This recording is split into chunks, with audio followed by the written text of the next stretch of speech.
بسم اللہ الرحمن الرحیم۔ غزوہ بدر۔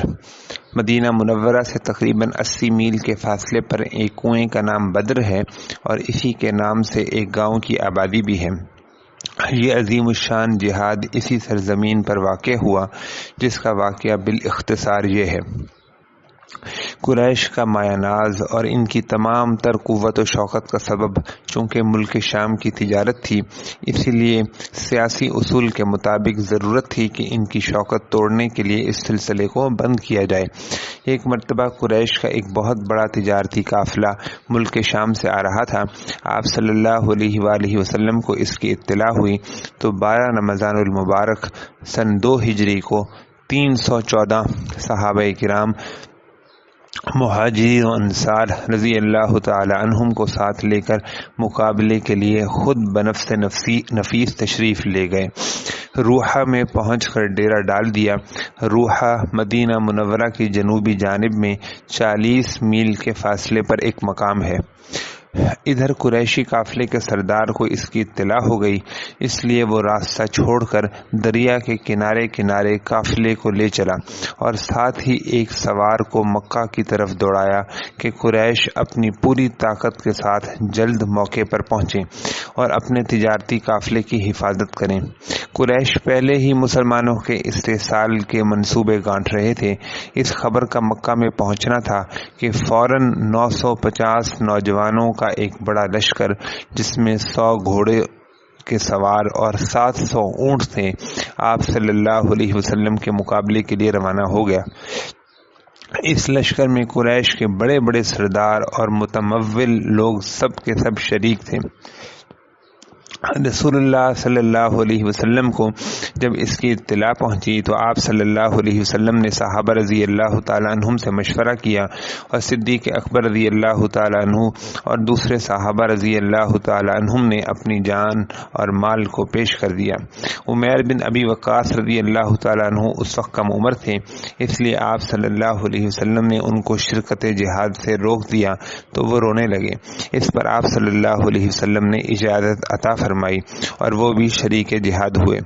انصار میں سے قبیلہ خزرج کے سردار سعد بن عبادہ رضی اللہ تعالی عنہ نے اٹھ کر کہا کہ اللہ کی قسم آپ فرمائیں تو ہم سمندر میں کود پڑیں۔ اور بخاری شریف کی روایت میں ہے کہ حضرت مقداد رضی اللہ تعالی عنہ نے عرض کیا کہ یا رسول اللہ صلی اللہ علیہ وسلم، ہم آپ کے دائیں بائیں اور آگے پیچھے سے لڑیں گے۔ یہ سن کر آپ صلی اللہ علیہ وسلم بہت مسرور ہوئے، آگے بڑھنے کا حکم فرمایا۔ بدر کے قریب پہنچے تو معلوم ہوا کہ ابو سفیان تو اپنے قافلہ تجارت کو لے کر نکل گیا ہے اور قریش کا بڑا لشکر اسی میدان کے دوسرے کنارے پڑا ہے، اور قافلہ نکل جانے کے بعد بھی ابو جہل نے لوگوں کو یہی مشورہ دیا ہے کہ جنگ ملتوی نہ کی جائے۔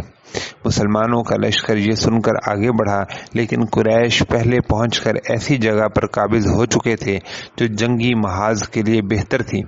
پانی کے مواقع بھی اس طرف تھے۔ مسلمان پہنچے تو ایسی ریتلی زمین میں ان کے حصے میں آئی کہ اس میں چلنا دشوار ہونے کے علاوہ پانی کا نام نہیں۔ غیبی امداد۔ لیکن اللہ جل شانہ فتح اور نصرت کا وعدہ فرما چکا تھا۔ ایسے ہی اسباب مہیا فرما دیے کہ اسی وقت بارش ہوئی جس سے زمین کا ریت جم گیا۔ تمام لشکر نے سیراب ہو کر پانی پیا اور پلایا اور اپنے برتن سب بھر لیے، اور زمین میں باقی ماندہ پانی کو حوض بنا کر روک دیا گیا۔ ادھر اسی بارش نے کفار کی زمین پر اس قدر کیچڑ پیدا کر دیا کہ چلنا مشکل ہو گیا۔ جب دونوں لشکر آمنے سامنے آ گئے تو آپ صلی اللہ علیہ وسلم صفوف قتال کو درست کرنے کے لیے خود کھڑے ہوئے، چنانچہ یہ لشکر ایک مستحکم دیوار کی صورت بن کر کھڑا ہو گیا۔ مسلمانوں کا ایفائے عہد۔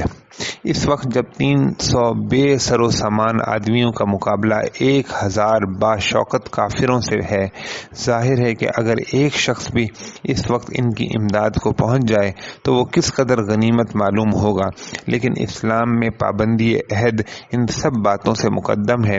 عین میدان کارزار میں حضرت حذیفہ رضی اللہ تعالی عنہ اور ابو حسیل رضی اللہ تعالیٰ عنہ 2 صحابی شرکت جہاد کے لیے پہنچتے ہیں، مگر آ کر اپنے راستے کا احوال بیان کرتے ہیں کہ راستے میں کفار نے روکا کہ تم آپ صلی اللہ علیہ وسلم کی امداد کو جا رہے ہو؟ ہم نے انکار کیا اور عدم شرکت کا وعدہ کر لیا۔ جب آپ صلی اللہ علیہ وسلم کو اس وعدے کا علم ہوا تو دونوں کو شرکت جہاد سے روک دیا اور فرمایا کہ ہم ہر حال میں وعدہ وفا کریں گے، ہمیں اللہ کی امداد کافی ہے اور بس۔ الغرض صفیں درست ہو گئیں تو پہلے قریش کے 3 بہادر نکلے مسلمانوں کی طرف سے، حضرت علی رضی اللہ تعالی عنہ اور حمزہ بن عبد المطلب رضی اللہ تعالی عنہ اور عبیدہ ابن حارث رضی اللہ تعالی عنہ نے ان کا مقابلہ کیا۔ تینوں کافر قتل ہو گئے۔ مسلمانوں میں سے صرف عبیدہ رضی اللہ تعالی عنہ زخمی ہوئے۔ حضرت علی رضی اللہ تعالی عنہ نے ان کو کندھے پر اٹھا کر آپ صلی اللہ علیہ وسلم کی خدمت میں پہنچایا۔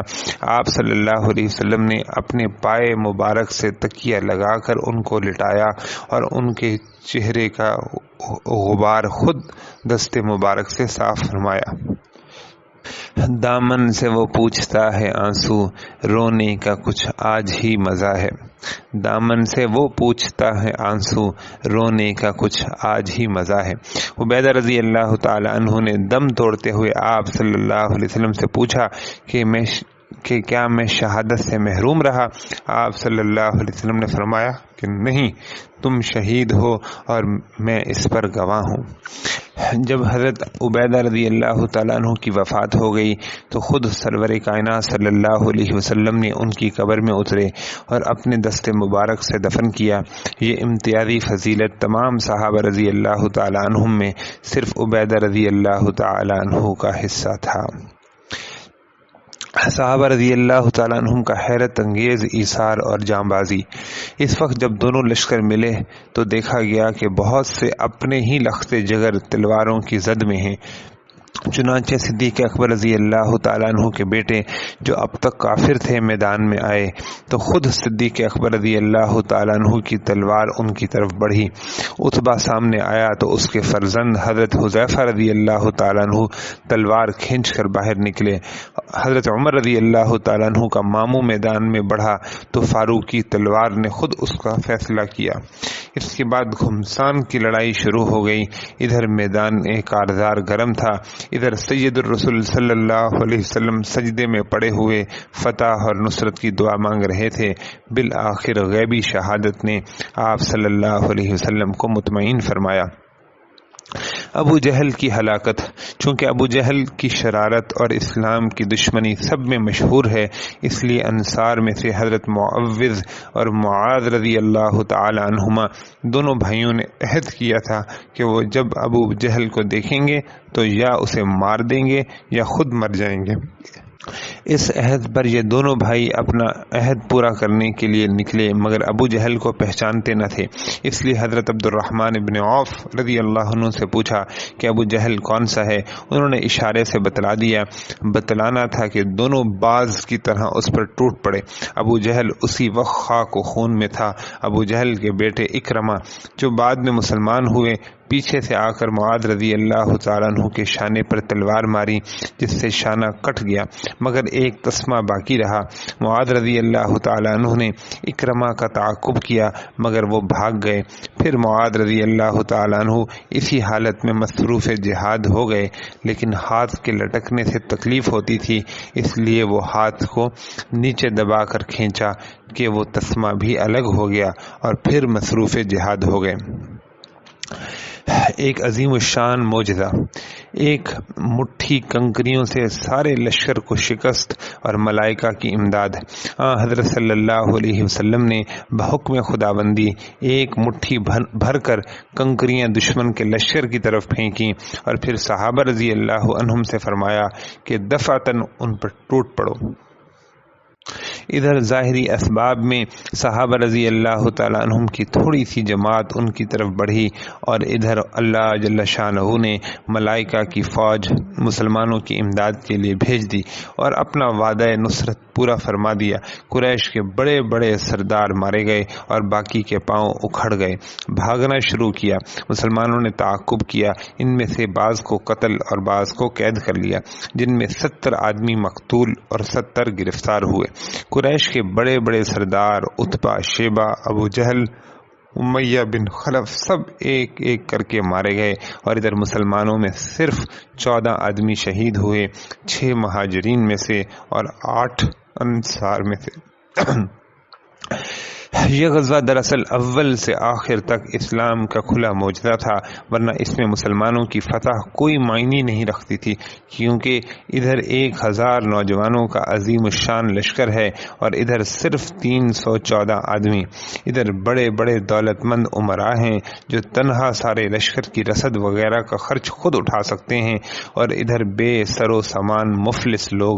ادھر سواروں کی جمعیت اور ادھر مسلمانوں کے لشکر میں صرف 2 گھوڑے، ادھر ہر قسم کے ہتھیار اور اسلحے کی بھرمار، اور ادھر صرف معدود تلواریں۔ یورپین مورخین حیرت میں ہیں کہ یہ کیسے ہو گیا۔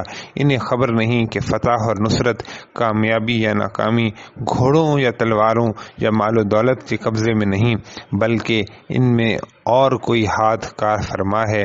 لیکن اسباب ظاہری کے دل دادا، برق و بھاپ کے پوجنے والے کہاں اس حقیقت تک پہنچ سکتے ہیں؟